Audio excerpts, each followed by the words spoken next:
Hey guys, Nick here again with another Two Brew Dudes Lite. Today I decided to bring you something because I've kind of been hearing it a lot lately. I think you guys might know what I'm talking about.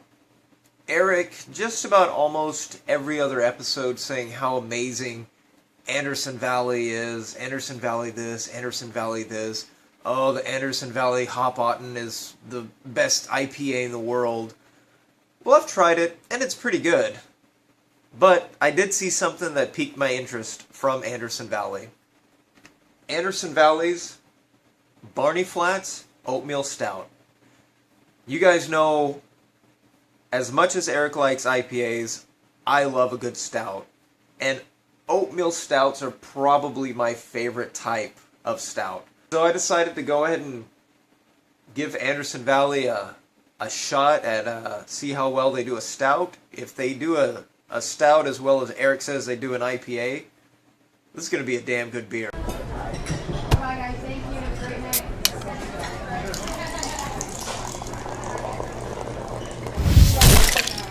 Oh, come on, I'm not a kid. I can do more than that. Okay, that's good. That's good. Stop. Stop. Stop. Stop. Ah, shit. So let's see how this one's gonna look. Oh wow. Dark, almost a lot of beers you'd say that's the it's almost like a motor oil.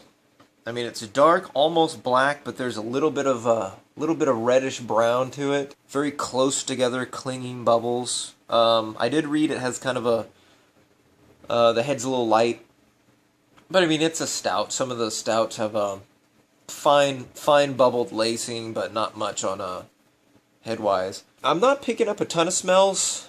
What I am getting just from the pour is kind of like some coffee, obviously, from a stout. But yeah, let's go ahead and dip our nose in it and give it a taste. Well, like I said, I'm not picking up a ton of smell, but it looks damn good.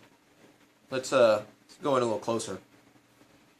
Even all up in this snifter, I'm not picking up a ton of stuff. I am picking up coffee, obviously. A lot of malt.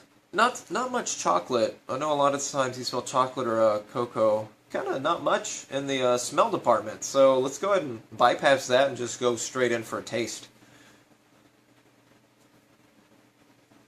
It's not really what I was expecting. It's very dry. And kind of thin. I mean, it still has more. It's a little more viscous than a like an ale or something. But it's a very thin stout.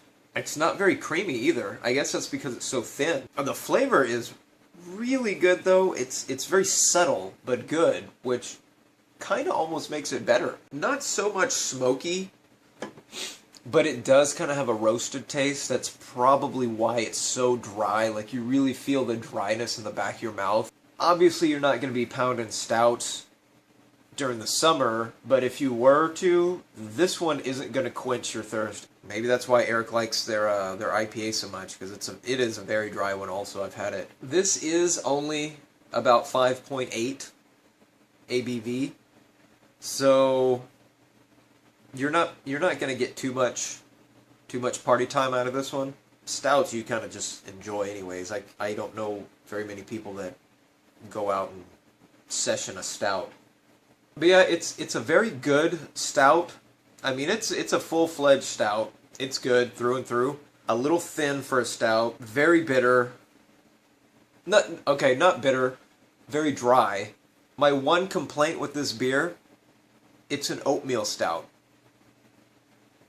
Now, out of all the oatmeal stouts I've had, they've been very full, thick, not too sweet, but semi-sweet beers. Now, you take, say, Samuel Smith's. Oh, man, that is a good oatmeal stout. That is probably one of my favorite oatmeal stouts, which isn't fair that I already have a favorite and I'm tasting this, but this is good. It's just, it doesn't taste like an oatmeal stout to me. It tastes like a very good stout, or almost, I would almost go out on a limb and say this would be a great imperial stout, or maybe even like a an Imperial Russian. To me, it doesn't taste like an oatmeal stout. It just doesn't.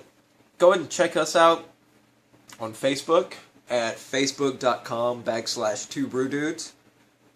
See some beers like this. Check us out on Twitter, Nick and Eric at 2brewdudes. We'll try to keep you updated when we're posting new episodes and any beer news. The Instagram.com/2brewdudes, where I'll probably put a picture of this up, all fancy and hipster-like. Then go ahead and check out this beer, along with some of the other ones I've had recently, and in the past on my Untapped. My Untapped is Nick Caterham. And of course, check out Eric, you know his name, Badfish13. Subscribe to the YouTube channel, obviously. I mean, that's where you're going to see this great content. And, I mean, just keep tasting stuff. Just grab something off the shelf next time you're at the beer store. If it's bad, oh well. If it's great, you just found yourself a new go-to beer. Keep tasting, guys. Thanks.